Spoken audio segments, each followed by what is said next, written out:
tercapai secara efektif dan efisien, terdapat dua prinsip, yaitu prinsip kebermaknaan dan prinsip kesinambungan. Gangguan sedikit sebentar. Untuk pembelajaran 2 akan saya lanjutkan, yaitu tentang keterampilan menjelaskan dan bertanya dalam pembelajaran terpadu. Dalam pembelajaran kedua terdapat 4 poin pembahasan, yaitu tentang pengertiannya, manfaat, yang ketiga tentang komponen keterampilan menjelaskan, dan yang terakhir tentang komponen keterampilan bertanya. Merupakan suatu respon yang diberikan oleh individu terhadap perilaku atau perbuatan siswa yang positif dan menyebabkan kemungkinan berulangnya kembali perilaku. Kemudian variasi berubahnya suatu keadaan. Yang ketiga, penguatan dengan gerak sentuhan. Yang keempat, penguatan dengan kegiatan yang menyenangkan. Dan yang terakhir, penguatan dengan simbol atau benda. Terakhir, variasi dengan gerakan badan dan mimik. Nah, pelajari isi tema. Yang ketiga, media audio visual, yakni kombinasi dari media audio dan media visual atau bisa disebut dengan media pandang dengar. Suaranya putus-putus. Di sini saya mau bertanya, upaya apa yang dapat dilakukan dalam mengadakan variasi pembelajaran agar dapat konsentrasi dan termotivasi sehingga proses belajar mengajar berjalan secara dinamis. Untuk dalam pembelajaran yang saya tanyakan, ya, bagaimana cara kita, tadi kan sudah sebutkan, bagaimana cara kita yang lain untuk menutup pembelajaran supaya anak didik kita itu sangat lagi dalam belajar di selanjutnya. Karena ketika kita menutup mereka menarik anak-anak atau nggak mau lagi belajar sama itu, bagaimana cara kita penutup pelajaran itu dan anak-anak itu semakin senang untuk ikut pembelajaran dari kita sebagai guru. Pola ini dilakukan biasanya dengan pertimbangan bahwa materi menangkap cukup kuliah, sehingga guru memandang perlu untuk dijelaskan secara rinci dan tuntas. Dan biasanya metode ini guru menggunakan metode ceramah atau penuturan. Ceramah atau penuturan. Seperti itu. Yang di komponen keterampilan mengadakan variasi. Nah, itu juga bisa digunakan saat penutupan pembelajaran. Jadi, misalnya saat mau penutupan pembelajaran, biasanya anak itu sudah menurun konsentrasinya. Jadi sebelum kita menutup pembelajaran, sebaiknya kita kumpulkan kembali fokus mereka supaya mereka mendengarkan penjelasan kita. Itu bisa dengan pemusat guru itu mengucapkan perhatian, berikan kesimpulan dulu. Gitu. Bisa juga dengan variasi suara, bisa agak ditinggikan, bukan berarti membentak, tapi meninggikan suara, supaya suara kita tuh, karena di SD kan banyak anak, terkadang mulutnya tidak bisa dikunci, jadi kita sebagai bunyi guru semua ya, harus mampu memusatkan perhatian mereka, yaitu salah satunya ya dengan meninggikan suara kita. Coba diberi contoh, coba. Kita jadi muridnya ya, misalnya lagi berisik nih, saya lagi ngomong terus nih muridnya. Coba sekarang dikondisikan. Nah, misalnya dengan kita menepuk tangan kita seperti ini. Ayo anak-anak, perhatikan ke depan semuanya. Ibu mau bicara, tidak boleh ada yang bicara dulu. Atau kamu mau jadi gurunya, ayo sini maju ganti ibu.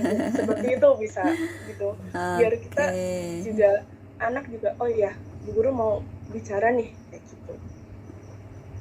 Mungkin seperti itu. Iya.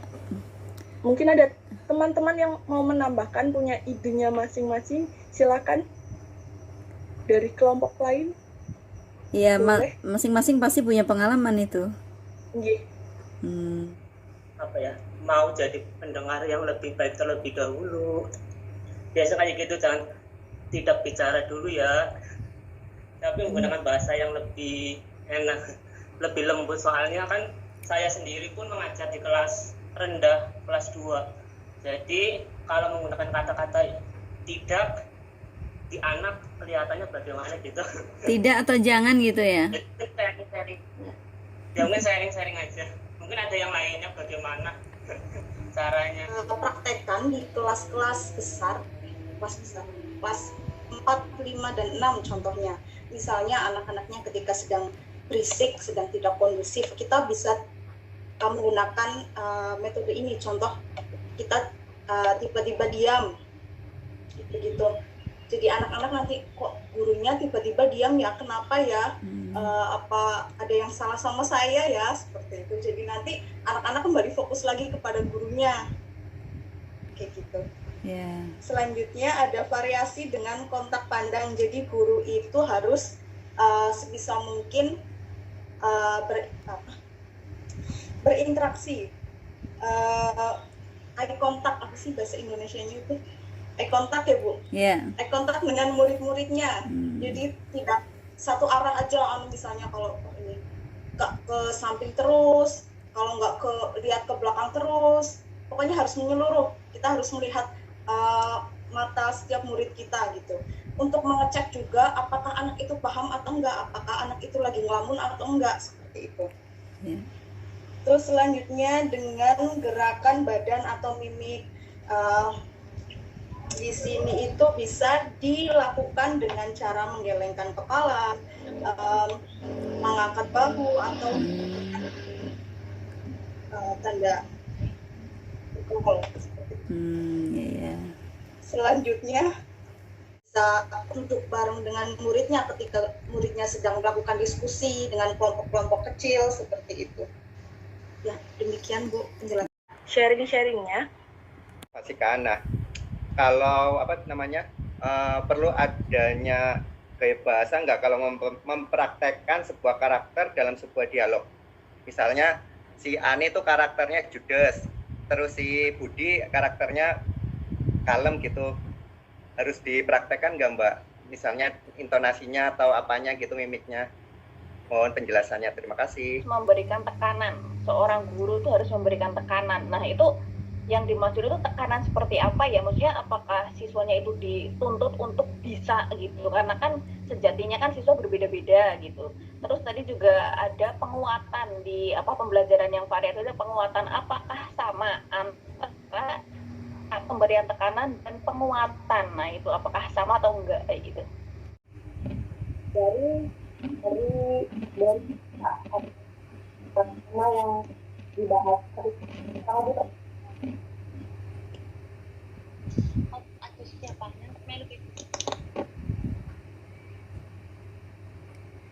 Gimana Mbak Eti? suara saya keren banget. Ya, agak Nanti bisa diulang. sedikit tersendat ya Mbak Pit ya. Pertanyaan dari Pak Ayub tadi, bersuara atau memberi Ini itu sebentar Mbak tekanan Vina. Sebentar Mbak Vina. Untuk teman-teman yang tidak mau berbicara, tolong bisa matikan mikrofonnya sebentar. Ya, terima kasih. Silakan lanjutkan Mbak Vina. guru itu memberikan tekanan pada inti pelajaran. Jadi apa yang harus materi pelajarannya itu apa, itu harus ditekankan. Jadi guru itu nggak menjelaskan kemana-mana kayak gitu loh. Intinya dulu yang harus ditekankan. Terus kalau penguatan itu contohnya guru itu memberikan pujian, memberikan apresiasi kepada siswa yang mau aktif. Tujuannya itu agar siswa itu mau mengulang perbuatannya lagi, sehingga dia itu lebih aktif dalam pembelajaran, seperti itu. Kalau penguatan itu bisa dilakukan di awal, tengah, sama akhir pembelajaran, kalau menurut saya. Kalau tekanan itu bisa diberikan di tengah pelajaran, intinya di inti kegiatannya. Saya saat kita belajar di Griffith University di Aussie ya, itu dosen-dosennya itu ekspresif semua. Jadi meskipun ngajar kami ini orang-orang yang sudah tua ya, andragogi kan berarti, bukan lagi pedagogi, andragogi, itu juga mimik ternyata masih sangat penting. Ternyata dengan ekspresi yang kuat itu lebih membuat apa yang disampaikan atau materi yang disampaikan itu lebih berkesan dibanding dengan yang ekspresinya datar. Jadi kalau kita bicara itu dengan ekspresi yang menonjol gitu ya. Meskipun saya sedang tidak menceritakan perilaku, tetapi saya ekspresinya itu betul-betul sungguh-sungguh kita sedang berdialog gitu ya. Itu akan berbeda dengan obrolan atau dialog yang datar saja gitu ya. Seperti kurang respect kesannya. Nah, ini penting ya, apalagi kalau sedang menjelaskan karakter seseorang. Ya, ini pastinya sangat penting. Gaya bicara, gestur, dan seterusnya penting untuk ditampilkan. Makanya jangan salah para pendongeng, kemudian para motivator dan seterusnya, itu sukses salah satunya kan dari itu, dari bagaimana mengekspresikan karakter masing-masing orang, atau para apa ya yang sekarang ini kan banyak pula orang-orang yang bisa menirukan gaya bicara berapa orang, 10 orang, 40 orang dan seterusnya. Nah, itu justru mengais rezeki dari situ kan. Dan itu lebih efektif dibanding dengan ketika kita bercerita misalnya si Empo itu orangnya sangat pemarah, sedikit-sedikit marah, tapi dia menceritakannya dengan misalnya sedang bercerita tentang kalimat adegan dialog, menceritakannya dengan lemah lembut, kan nggak cocok ya. Sampaikan dengan atau sesuai dengan karakter masing-masing, itu begitu ya. Jadi di sini di tema bahasa Indonesia ini, di mana di sini nanti guru akan menampilkan cerita atau lagu. Sedangkan di SBDP-nya di sini mengenal pola irama sederhana melalui lagu, bisa ini disambungkan dari tema ini. Gunakan saja lagu-lagu yang isinya ini ajakan, perintah maupun penolakan gitu ya. Demikian juga pada saat menyampaikan tema yang ada dalam matematika di sini, menjelaskan mana bilangan cacah dan menentukan lambangnya berdasarkan nilai tempat dengan menggunakan model konkret. Nah, di sini juga gimana caranya untuk menampilkan bilangan cacah ini dan lambangnya? Apakah bisa dikaitkan dengan tema yang ada dalam bahasa Indonesia itu tadi? Ya bisa saja. Misalnya pada saat menampilkan lagu atau cerita, nanti dikaitkan dengan dengan bilangan cacah yang mungkin jumlahnya sampai dengan, kalau di sini 999 ya, itu ya, melalui video teks cerita ya. Bisa saja misalnya ketika melarang anak atau mengajari anak, mengajak ya, ajakan gitu, dengan cara diulang-ulang itu kan lebih mengena ya. Guru ketika nyuruh anak atau ngajak, kok diulang-ulangnya itu tidak dengan ucapan, bisa dengan teks tulisan yang diulang-ulang, atau dengan mungkin nyanyian, atau dengan apa, kan nyambung di sininya jadinya. Jadi bilangan cacah yang dipakai pada matematika itu bisa dipakai untuk ini, diajakan ini atau perintah sambil menyuruh anak menghitung ada berapa.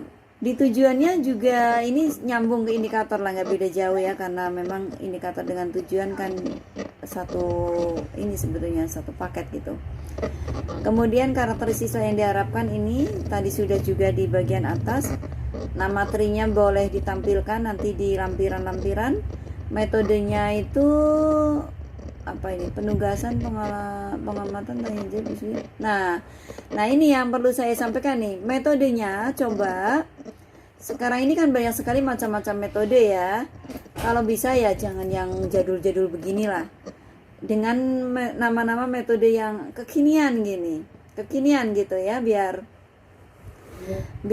tidak terlalu, ini kan jadul banget ya.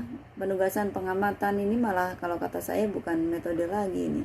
Ini sudah alur pembelajaran yang abad 21 memang harus memenuhi ini, tapi ini bukan metode. Kalau konteks dulu ini memang namanya masih metode, tapi kalau sekarang ini adalah paradigma. Paradigma mengajar itu ya harus ada tanya jawabnya, harus ada diskusinya, harus ada ceramahnya, harus ada penugasannya, pengamatannya, begitu.